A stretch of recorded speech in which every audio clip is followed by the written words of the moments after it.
Assalamu alaikum, welcome back to my video again. So today we are going to talk about an informative messages. Actually it's a common problem nowadays, so I have decided to talk about this in terms of the science, in terms of the medical field.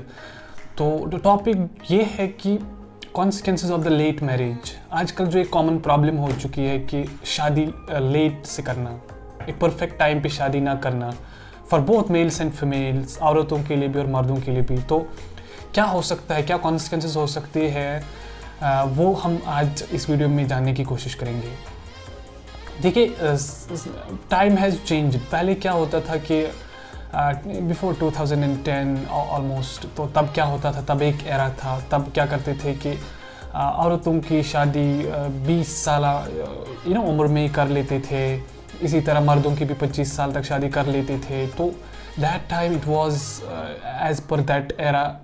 तो तब ये थी कि तब priorities उतनी थी, तब future plans उतने नहीं थे, तब इतनी सोच नहीं थी। But now time has changed. अब क्या है, अब सब कुछ चेंज हो गया है, but people have got kind of in a different thought has now changed। अब क्या है कि लोग आजकल जो है ना, इस चीज़ को थोड़ा लेट तो ले रहे हैं as per time, but I think आजकल लोग ज़्यादा लेट कर रहे हैं शादी करने में। इसके असरात जो होते हैं, इसके कॉन्सिक्वेंसेस ना कि सिर्फ इनको खुद पर होते, मर्द को या औरत को खुद पर होते, बट ये अपने बच्चे को भी रिस्क पे डालते हैं। तो उन्हीं चीज़ों को आज हम डिस्कस करेंगे। देखिए, अगर हम स्पेसिफिकली पहले औरत की बात करेंगे कि perfect age of getting marriage, तो हम ये कह सकते हैं कि एक औरत की perfect age to get marriage according to this era is say almost 25 to 26 years, not more than that. So during that interval एक औरत ने अपना सब कुछ कंप्लीट कर दिया होना चाहिए, like getting the graduation or kind of job plans, future plans. During that interval she must has completed. तो अदरवाइज अगर लेट मैरिज होती है 26-27 ईयर्स के बाद एक औरत की, तो उसके बहुत सारे बुरे कॉन्सिक्वेंसेस हो सकते हैं। जैसे कि हम बात करेंगे, कुछ कॉन्सिक्वेंसेस की एग्जांपल मैं दूंगा। For example fertility of the women gets decreased as time passes, क्योंकि number of ovums, viable ovums definitely goes decrease as we age.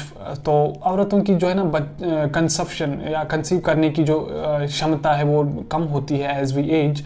तो इसका असर ये होता है कि मोस्ट ऑफ द टाइम्स देखा गया है कि आजकल औरतों में देखा गया है एक मेन फैक्टर है इनफर्टिलिटी का, कि बच्चे नहीं बन रहे हैं। ऑल्दो उसका एक अल्टरनेटिव है, IVF है, टेक्निक्स है, but most of the times they are not a good option to choose. तो ये एक प्रॉब्लम हो सकती है लेट मैरिज की फॉर वुमेन्स। दूसरी बात ये है कि अब अगर एक औरत for example she has conceived, बच्चा बन भी गया, तो बट उसके जो बच्चे की जो कॉम्प्लिकेशंस होते हैं वो बहुत ज़्यादा रिस्की हो सकते हैं, not for only the women but also for the baby also. For example during the pregnancy we have some normal phenomena we can say that we face as a pregnant woman faces as she goes through the pregnant period। तो उसमें जो है ना कुछ phases ऐसे होते हैं जैसे getting bit hypertension, sugar level disruption and all that. But in these womens who get late marriage, उनके जो इन सिंड्रोम्स, इन कॉम्प्लिकेशंस के होने के बहुत ज़्यादा खतरे होते हैं। जैसे हाइपरग्लाइसीमिया हो सकता है, या डायबिटीज़ हो सकती है, जेस्टेशनल डायबिटीज़ हो सकती है। तो ये पास हो सकती है बेबीज़ में, and the babies can have the gestational diabetes. As a result during the time of delivery these babies can have the risk of getting intrauterine growth restriction। तो वो एक कॉम्प्लिकेशन बन सकती है। दूसरी बात ये है कि आप लोगों ने आजकल देखा होगा कि प्रेग्नेंट लेडीज़ की ज़्यादातर डेथ होती है during the phase of delivery period. Why? आजकल देखा गया है कि ये जो प्रेग्नेंट लेडीज़ होती है, इनकी डेथ का मेन काज जो है ना वो लेट मैरिज है। देखिए, आपकी एक वाइबल एज है बच्चा बनाने की, बच्चे को डेवलप करने की, बट अगर आपकी एक बायोलॉजिकल क्लॉक होती है, अगर आप लेट मैरिज करते हो तो आपकी जो बायोलॉजिकल क्लॉक है वो डिसरप्ट होती है। तो एज अ रिजल्ट आपकी बॉडी जो है ना वो इन चीज़ों के लिए फिजिबल नहीं होती है to give birth to a healthy baby. That's why कि आजकल जो during the period of delivery womens get sudden death, this is one of the factor. आजकल अगर एक रिलेशन ये भी है कि CKD, क्रॉनिक किडनी डिजीज़ और रिनल इंजरी जो है ना, उसकी भी एक लिंक है फॉर द लेट मैरिज।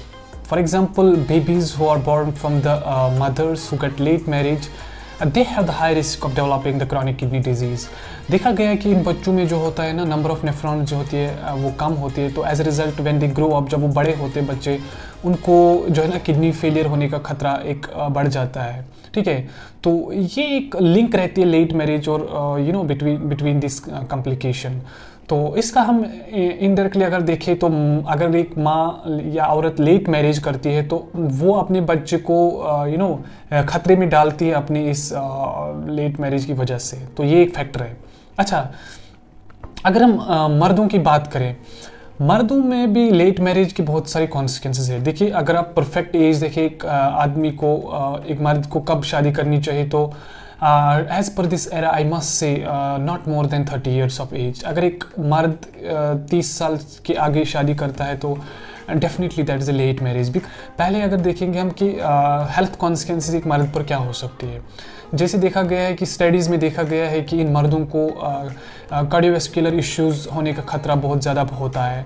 इसी तरह न्यूरोलॉजिकल साइकेट्रिक मैनिफेस्टेशंस इनमें होने का बहुत ज़्यादा खतरा होता है, क्योंकि अगर एक मर्द लेट मैरिज करता है तो उसको एक कम टाइम पीरियड मिलता है for development of the future plans for himself, his wife and for the upcoming childrens। तो वो एक शॉर्ट टाइम पीरियड होने की वजह से उनको साइकोलॉजिकल स्ट्रेस होता है, तो उसकी वजह से एक ये भी एक कॉम्प्लिकेशन और फैक्टर बन सकता है इन मर्दों को। ठीक है, दूसरी बात ये है कि अगर हम देखें कि वायबिलिटी ऑफ स्पर्म्स, स्टडीज़ में देखा गया है कि every year mens lose 3% of sperm viability और फर्टिलिटी। तो ये भी एक फैक्टर होता है। अच्छा, इसका एक ये होता है कि साइको सोशल इम्पैक्ट हो सकता है। आप देख रहे होंगे कि आजकल एक डिवोर्स का एक मेन फैक्टर ये भी है कि तलाक होते हैं, डिवोर्स होते हैं बिकॉज ऑफ द इनफर्टिलिटी। तो क्या होता है कि अगर बच्चा ना बने एक मर्द और औरत के बीच में, तो उसकी वजह से एक डिस्प्यूट पैदा हो सकता है जो that leads to the divorce. तो ये भी एक फैक्टर है।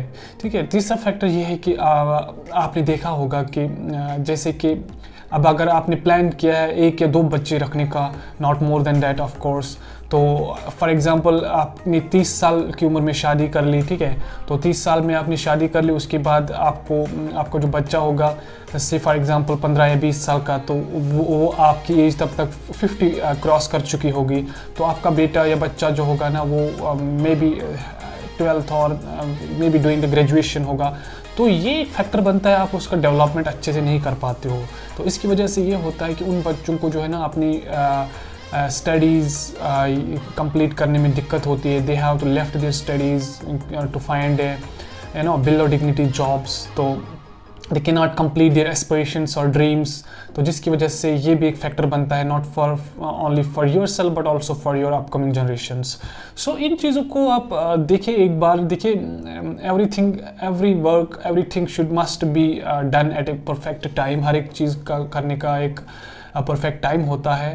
तो आप अपने फ्यूचर प्लान्स अकॉर्डिंगली देख ले। एंड आई नो कि कुछ लिबरल्स होते हैं या कुछ लोगों की सोच ये होती है कि God does everything, everyone knows that God, सब कुछ God ही करता है, बट उसने हमें अक्ल दी है। We have to think about it and utilize it।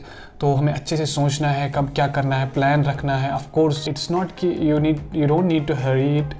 अच्छा सा सोलमेट ढूंढे और अपना टाइम ले, फ्यूचर सेट करे टाइम पर, और you need to get married at a perfect time, so that not only you get happier life but also your upcoming generations they live perfectly। because आप उनकी खुशियों के, आप उनकी कोई प्रॉब्लम्स के या अपनी प्रॉब्लम्स के जिम्मेदार नहीं होने चाहिए because of your decisions of getting late marriage। So in this video I tried to talk about all this। So hope you like this video, and I hope you will find a definite soulmate of yours in the upcoming future and you live a happy life। And thank you so much. I will meet you in the next video. Until that, take care. Allah Hafiz.